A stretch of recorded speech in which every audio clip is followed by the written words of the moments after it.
When thinking about the greatest Disney animated movies of all time, it's hard to give a short list and not name at least one Disney Renaissance film. My personal top 5 includes 3 of these movies just because of how incredibly well made the movies of this era are. The Disney Renaissance lasted for 10 years from 1989 to 1999, which started with The Little Mermaid, included movies such as Beauty and the Beast, Mulan, The Lion King, and ended with Tarzan. Some of these movies are considered some of the greatest movies of all time, and is widely considered one of, if not the greatest era of Disney. But just like all great things, they must come to an end.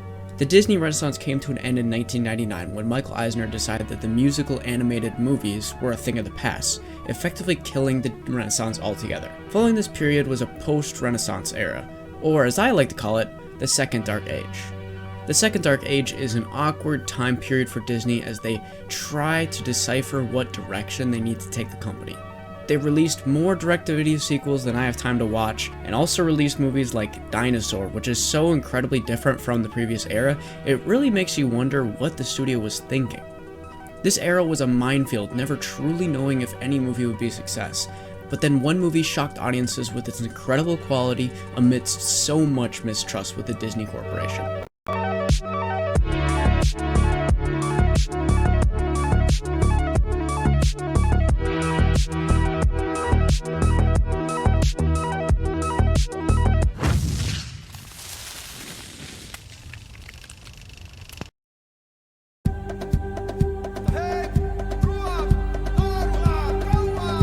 Lilo and Stitch was an original concept by first-time director Chris Sanders.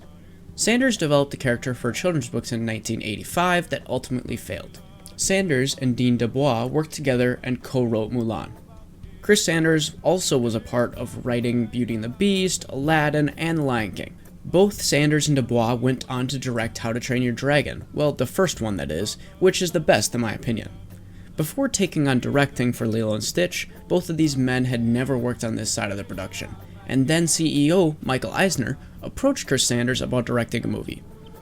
Eisner did this for a couple of reasons. For one, the studio had not been doing very good recently, and hadn't had the same critical and commercial success since the last movie Sanders worked on, Beauty and the Beast, and his most recent, The Lion King. Eisner also approached Sanders about a concept because the studio had just spent a ridiculous amount of money producing other movies such as Atlantis: The Lost Empire, Dinosaur, Tarzan, and even Emperor's New Groove. And in that session, we talked about the styles of movies. And one idea grew out of it, that what could be the Dumbo for our generation, meaning what could be a smaller movie that comes out as a real expression of an artist that is both simpler from production value point of view, but no less simple or heartfelt than any of the big movies. With the amount of money going into these movies and yet another massive movie coming just around the corner in Treasure Planet, Eisner decided now is a good time to get a cheaper, new direction in Sanders and DeBois to work on a cheaper movie, Lilo and Stitch. Disney has done this in the past, most notoriously with Dumbo.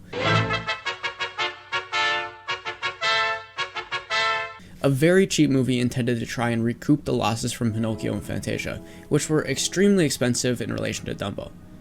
Dumbo, only 64 minutes long, only cost $950,000, which was half the cost of Snow White and less than a third the cost of Pinocchio and Fantasia. Dumbo was the mold for Lilo and Stitch, a simple concept that is short, relatively inexpensive, and is intended to turn a profit. Lilo and Stitch was not set up to be as great as it is, especially with what we know today. The original idea was to have Stitch be the leader of an intergalactic gang that Jumba got kicked out of and then got arrested, so then he could be hired to capture Stitch. After an early response, this concept was changed, and in my opinion, this was the right choice. I don't know how kids would have reacted to an animated version of The Godfather or Goodfellas. And yes, I know it isn't exactly the same, but a gangster space movie is not exactly what comes to mind for an animated children's movie.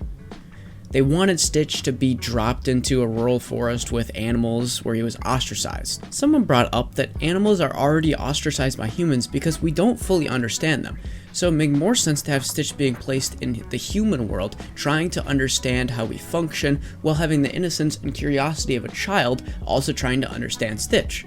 Stitch was originally going to be placed in rural Kansas to give a small town feel, But after some early discussions, Chris Sanders decided that Hawaii, and more specifically Kauai, was a remote place surrounded by water and still had the small town feel. And you can see in the documentary where the art team and the directors got the inspiration for the animation direction in this movie. He says, I know a guy that worked on the heavy metal movie. And I say, this is cool. I said, who? What's his name? He says, Joe Gillen. And I'm standing there, I'm just staring at this guy. I say, I'm Joe Gillen. He's like, Joe, it's Mark. Remember me? Long hair, the ponytail, a motorcycle. Chris and Dean would go off somewhere, and I'd be like, where the hell are they? Then they come back with these stories, and you're like, you're kidding, that happened? Yeah, it happened, it was great. We met this little old guy, and they talk about these things, and I'm like, and I suddenly realized they're all into all the people. These stories of meeting people that know others or having their tour guide know everyone and teaching them ohana gives more weight to the story behind that. This movie and the creation of it really feels like a small town ohana style story because the team cared about where it came from and accurately depicted the native Hawaiians. After this, Stitch was actually made not to talk to see how far they could take this movie. But that could only go so far. So then, Chris Sanders, the director, decided to just voice act for Stitch himself after filling Stitch's voice in pitch meetings with the voice we know and love today. Before getting into the movie, we also need to discuss the marketing. Lilo and Stitch is very difficult to market because the two main characters are at odds from the start. Stitch appears to be the villain from the very beginning, so Chris Sanders came up with this fantastic idea. Chris and Dean came up with this idea of Stitch invading other films. What if we did the whole opening of The Lion King, we just replayed the opening of The Lion King, and when Rafiki holds up Simba, this little warthog goes, "Hey, that's not Simba." and he looks, and it wasn't Simba, it was Stitch, and he just drops him and runs, and everybody runs, and everybody's like, what is that? Like he did actually land in the Disney universe where he wasn't supposed to be. And that idea was a real home run. Marketing using old Disney films put Lilo and Stitch as one of the top 50 greatest trailers for a movie ever because the nostalgia hooks viewers, and the likable chaos of Stitch makes viewers want to see more from the movie.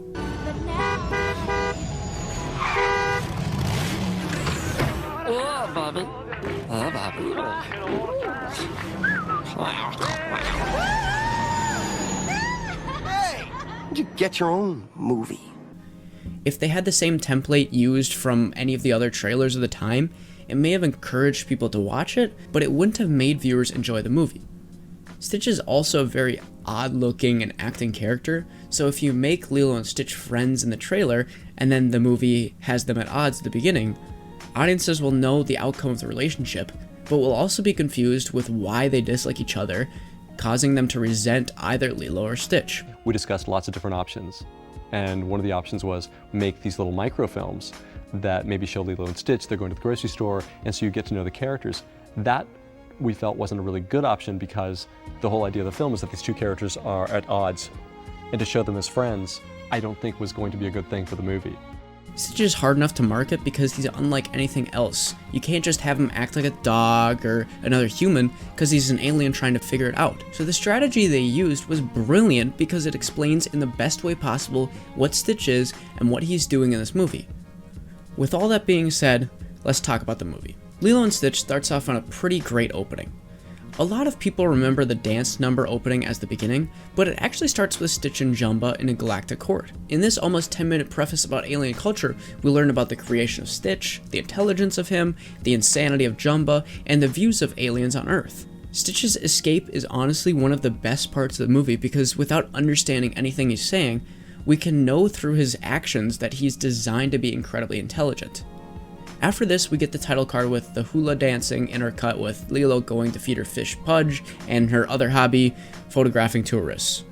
This idea of Lilo photographing tourists is actually really sad to think about because one could assume that the reason she takes pictures of these people and hangs them up on her wall is because she only has the one photo of her late parents. So now Lilo wants to cherish and remember everyone she's met because she'll never know when she'll see them again, so she doesn't want to miss them. It gives a lot of perspective on how Lilo thinks and functions, because Lilo isn't perfect. We get to see her beat up other girls, she makes voodoo dolls of them, and nails the door shut. Lilo is one of a kind, just teeming with character in her design and the choices she makes.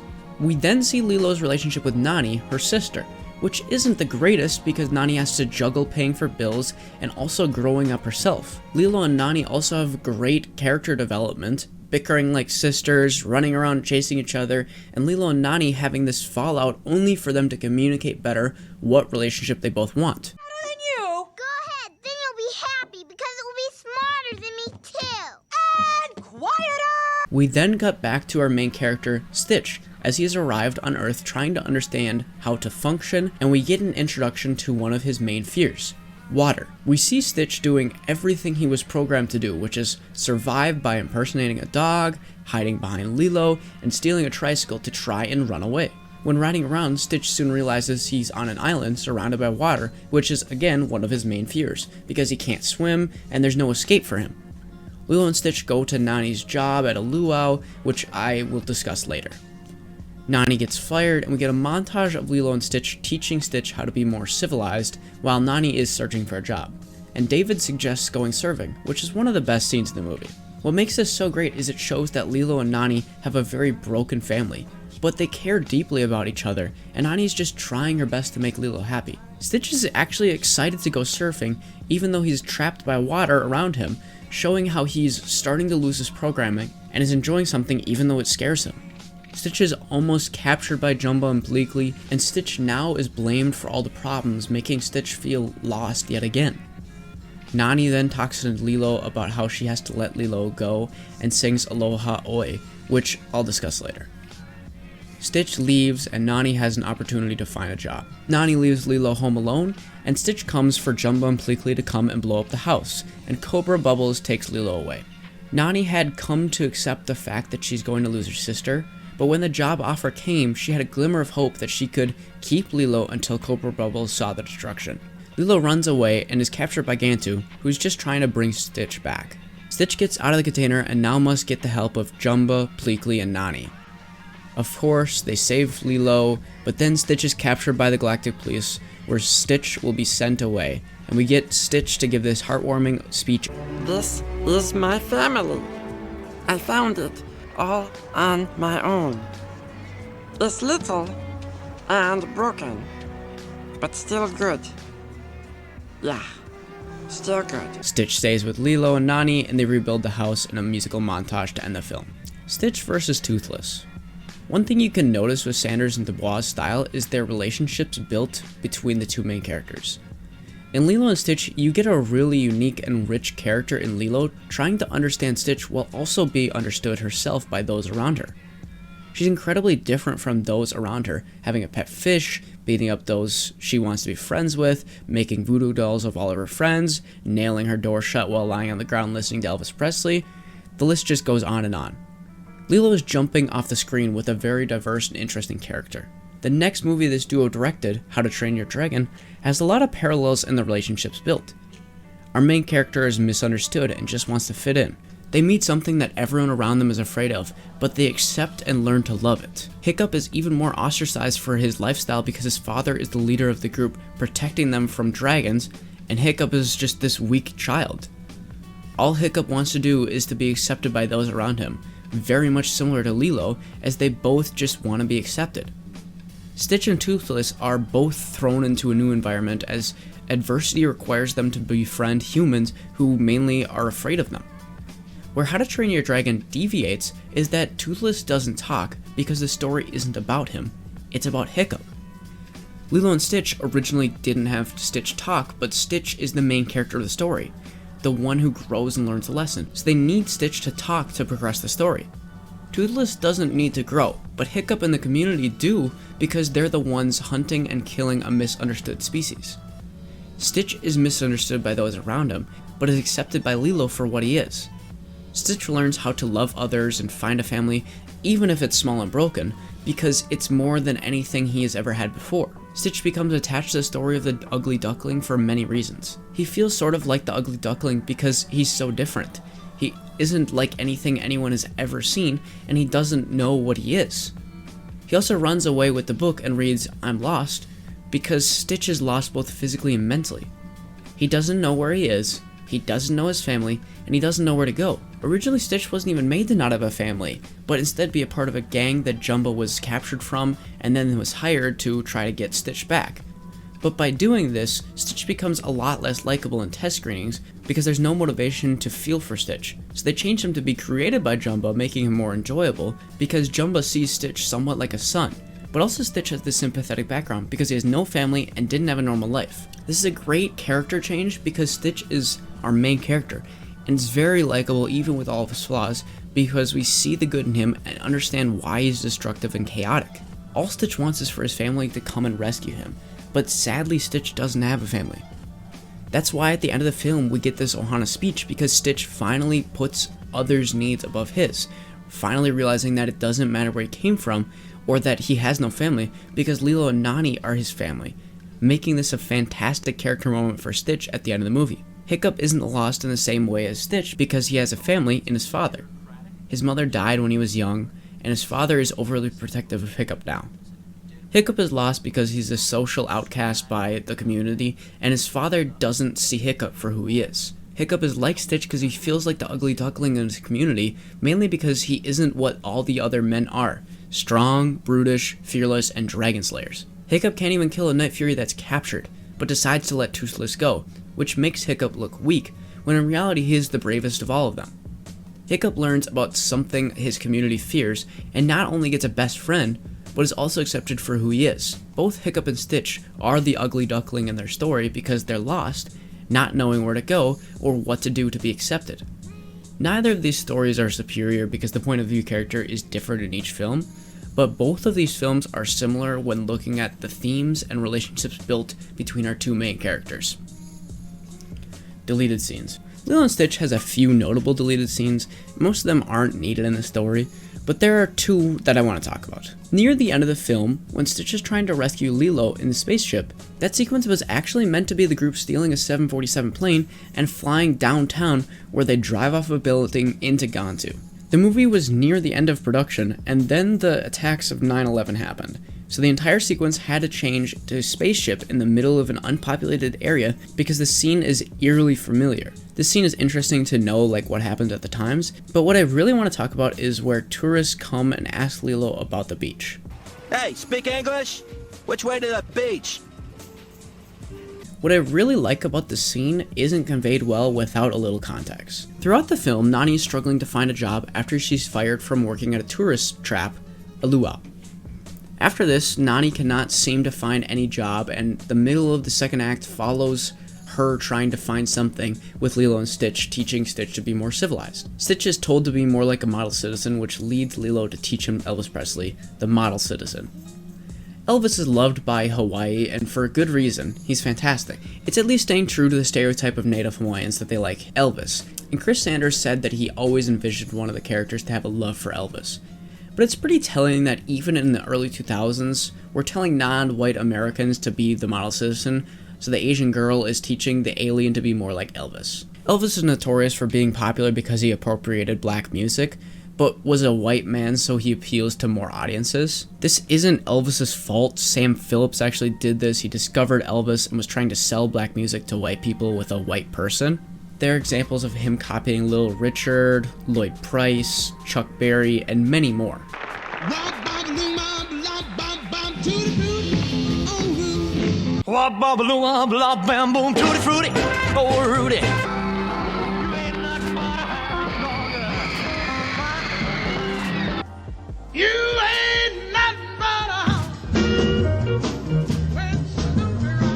I get that Hawaiians and Chris Sanders adore Elvis and this is just intended to play off that, but it's still telling that they told a Polynesian girl to teach her alien to be a model minority, so she uses a white man that appropriated another minority to become incredibly popular. Again, I get that Chris Sanders has said he always pictured having a character loving Elvis, and he put that character trait with Lilo, so this rant becomes somewhat irrelevant, but it's also an interesting thing to think about even if it is entirely a coincidence. The model minority myth is not only incredibly damaging to people, they used a model that exploited minorities for profit because the minority wasn't enjoyed by all white people, because that minority wasn't the model minority, or more specifically, white. So anyways, Nani needs this job not only to pay for things, but also because Cobra Bubbles is going to take Lilo away if Nani can't find a job. Nani struggles to find a job on her native island, and her previous job was working for tourists. because the sad reality is, in their own home, they can't find anything besides serving the rich white people. It's even more powerful when you have Nani and Lilo being so close with their heritage, talking about Ohana, and sadly on the last day, Nani has this exchange with Lilo where she sings Aloha Oe.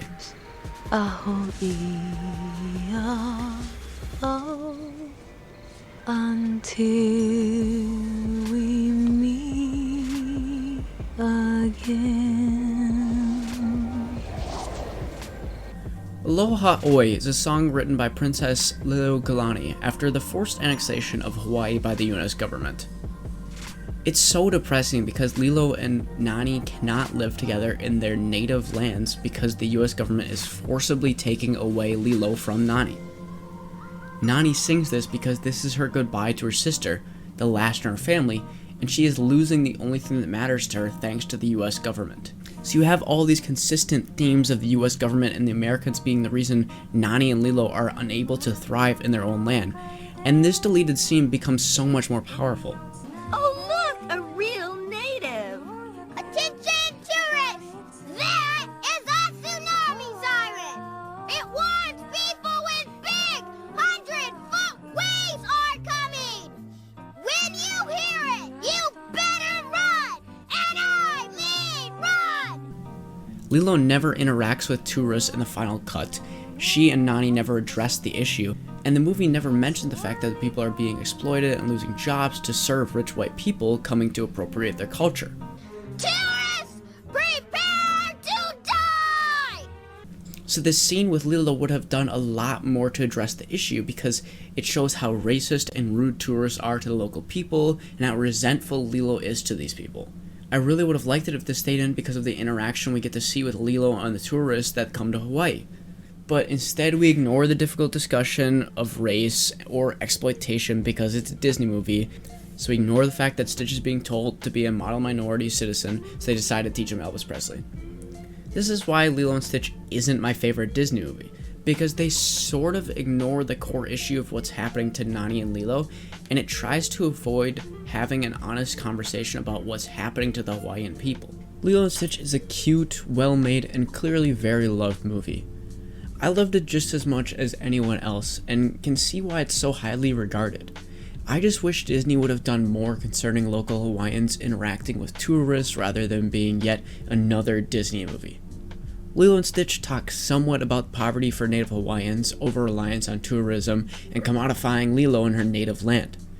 This is a Disney movie, so they don't really dig into the fact that nearly 15% of Hawaiians live in poverty, and most income is reliant on rich white people coming to their land to learn their culture.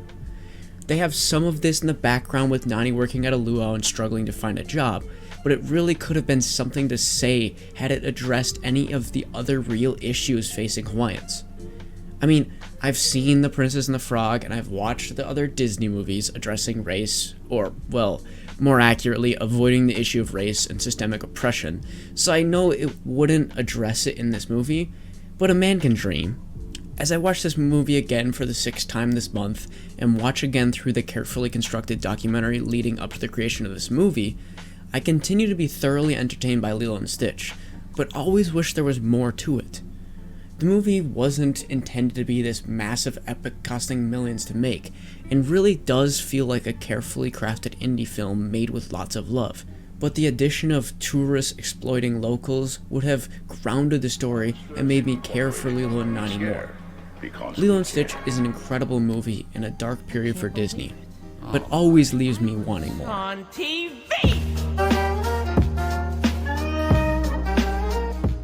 Thank you guys for watching. I'm a huge fan of Lilo and Stitch, don't get that wrong, and I still have great respect for Chris Sanders and Dean DeBois. It's just, I wish they would have addressed this more as kind of an issue that a lot of Disney movies run into, so that's why I talked about that. If you guys have any movie suggestions, let me know, and I'll see you guys in the next one.